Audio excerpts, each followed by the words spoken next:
With the recent news of a new Madou Monogatari being shown off in the last week's Famitsu, I decided to go back to the series for a refresh. I already played through the trilogy on the Game Gear, so I went ahead and tried a different version, this time for the PC-98. Though as soon as I started playing, I know this version was a lot more different than the one I remembered.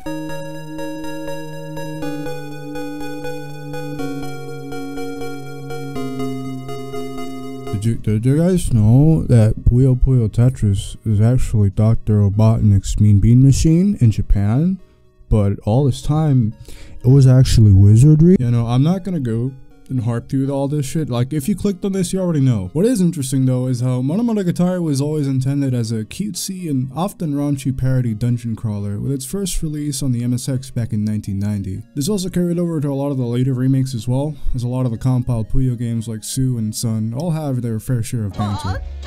But when porting the original trilogy to a system like the PC-98, director and writer Kazunori Yonemitsu thought the way to capture the platform's audience is by gearing the game towards adults. The plot for these games wasn't altered substantially, but you'll get to see how batshit things got along the way. To this day, the PC-98 version stands as an outlier, and it's often caused a lot of misinfo in the West, leading to a lot of people to think that Madou Monogatari is this grim, dark DRPG where its silly, chibi spin-off blew up into its own thing, and like, nah, it's always been cute. Look at this fucking thing, for God's sakes.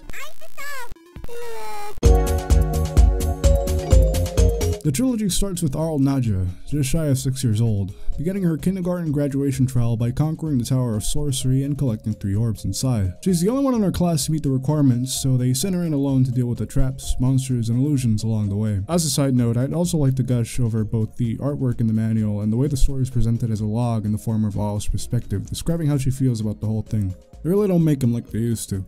Gameplay wise, this is standard wizardry dungeon crawler stripped to its bare essentials. You got your ice and fire spells along with a handful of status and buffs like reflect, sleep, and Daiki to stack damage. There's no more than like 14 spells you can learn either via level ups or magic books you collect along the way, so you'll get very familiar with them by the end. Enemies are generally weak to one element or the other, so it's all about experimenting to find out their weaknesses. The way you learn this is by seeing small bits of text on the lower half of the screen to see their reactions, as well as keeping track of both you and the enemy's HP and your own MP. It's a pretty efficient way of telling you exactly how many hits you can tank or spells you can use. And if used outside of battle, you get this catchy tune to indicate you're out of MP, and get hit with the fluoride stare when you're low on HP.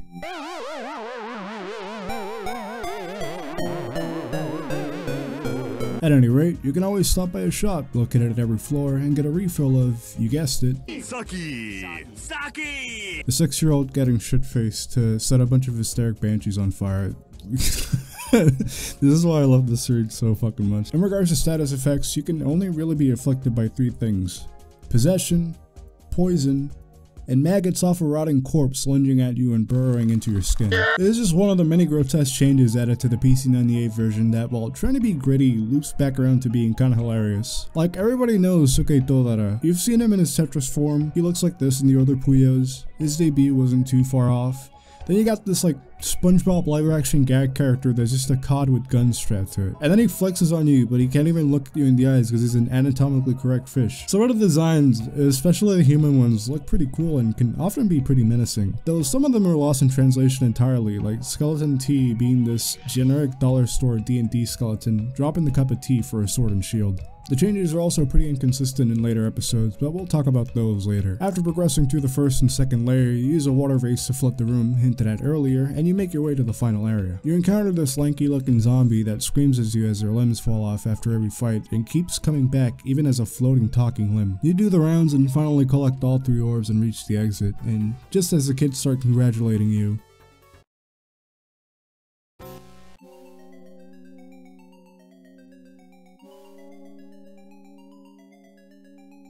I don't even fucking know what to add to this, man.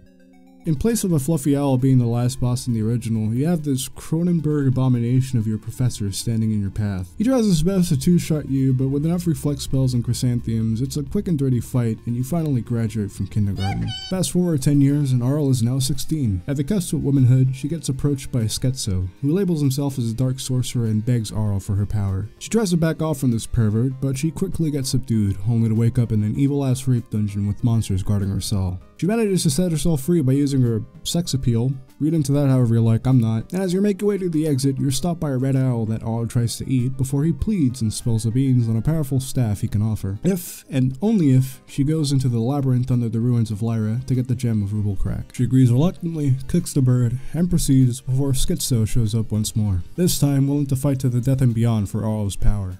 Literally. A few blows in and he managed to nick his artery and blood gushes everywhere before his head is sliced smooth off and rolls on the floor. You think it's over.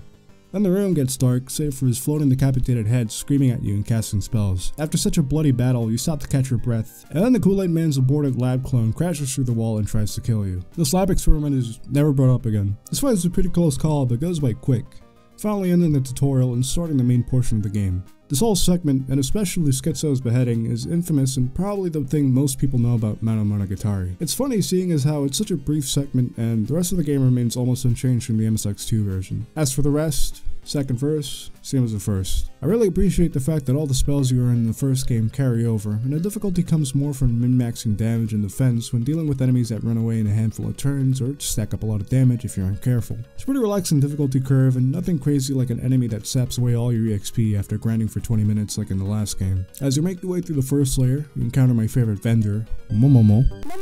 You'll find a golden key in the corner of the map. As soon as you pick it up, Draco gets right in your face and demands you hand it over. You can choose to give her the key and softlock yourself, or you can keep it and fight her, causing her to harass and attack you after every other step for as long as you remain on the floor. God, I wish I were me. The third floor has a box inside of a box inside of a box inside of a box inside of a box inside of a box inside of a box inside of a box inside of a box inside of a box that contains one coin. It also commits my least favorite DRPG trope of invisible walls that rearrange themselves and overwrite your map every time you pass through.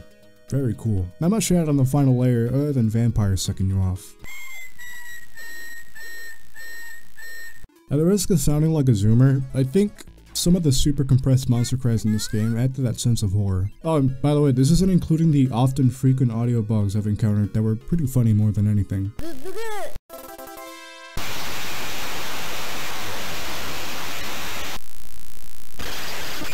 You'll find the last Metal Jesus certified hidden gem hinted at by teleporting into the floor above. You slot all 3 gems according to the illustration you saw earlier, and a new sigil is summoned that takes you to the deepest layer before coming across Satan himself, whose immediate reaction upon seeing you is to call you his wife and ask to make out. My nigga, I like young girls. I like them 15, 14, 16. I like them real young, my nigga. I don't like women in their 20s. All the girls in the 20s, I'm cool with them, girl. I like fucking girls like 15, 14. Here's Editor Lenny stepping in. I actually encountered this bug where I couldn't really restore any of my MP, so even after reaching level cap and chugging curry after every turn like a fat fuck, I still couldn't take him down. It was too hard. So pretend this like stolen footage off of YouTube was my third run of this game. It's all still doable though, and after defeating him, you find out that the Ruble Crack gem was actually the friends you made along the way, adopting a new friend and a lifelong mascot and leaving the ruins off towards a new adventure. Madou 3, Arl and Carbuncle head back to the magic school before a blue-haired woman stops them and asks how the hell did she even find them. She comes to the conclusion that you must be married to Satan, someone she's had her eyes on for a while now. Try to explain to her what really happened, but she won't have any of it. And as Carbuncle's mouth gapes into whatever the fuck this is, she summons a Minotaur servant to chase after her, causing you to run away and get lost in the woods. You also find yourself meeting an old acquaintance. Tutorial itself is pretty easygoing. You have another single floor dungeon with recovery points and a few teleporters. This is where you first encounter what is probably the most disgusting redesign in the Psychiapods. Losing the little Keebler elf look and just bearing all of it to you with this Bart Simpson haircut, you encounter a small little creature crying over being bullied, but he won't take any of your advice and runs away. Later on, you find another of the same guys explaining that every person that's been through here gets murdered, but since you didn't kill anyone, and only made them pass out, then you're alright, white boy. He tells you of a secret underground maze that could lead you out of here and back home, and you follow through into the first proper dungeon of the game. This first area acts as more of a refresher to the game, as there aren't that many elaborate gimmicks barring your path, outside of a room where fire can cause the entire room to blow up, with a sigil that requires 2 magical books to open up the exit. So you make your way down, bit by bit, encounter way tougher zombies and hermits that can take you down in a matter of 3 hits or less, and gather up the 2 necessary items before encountering a demon king that resembles Ganesh. It is also one of the other, like, funny redesigns where, if you know what he looks like in any other games, they just pass him through like the RTX on filter, and it's made even funnier when you attack him. After all that ice spamming, you make your way back to the town with a regrettable case of frostbite. Only problem being is that the apothecary doesn't really have any stock to remedy it. Only way to make more is to go into another monster-ridden labyrinth and find a Babao stone. It's like this bitch can't get a break.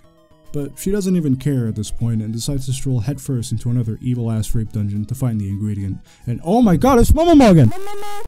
This is the last dungeon in the series and the one you'll probably spend the most time on, as each floor has a different challenge and a lot of hidden items and puzzles you have to figure out in order to progress. Though, the first couple of floors are pretty simple. Right away you find a rope dangling from the ceiling that, when pulled, blares an alarm that summons an incubus, whose idea of seduction is to plead to you for sex and slap you across the face when it doesn't work.